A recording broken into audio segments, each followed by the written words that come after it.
Hey everyone, welcome to our channel. In today's video, I'm going to show you how to see the friend request you've sent on Facebook using the latest method. So if you're wondering who hasn't accepted your friend request yet, follow the simple steps. So let's get started. First, open Facebook app if you're using your mobile phone, but if you're onto your PC, just go to facebook.com and log into your account. So as you can see, I'm currently logged in onto my account already.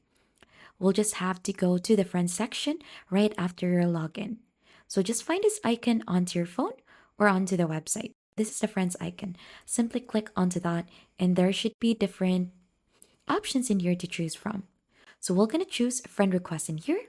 And once you open that, you should be able to see all of the people who requested to be friend with you.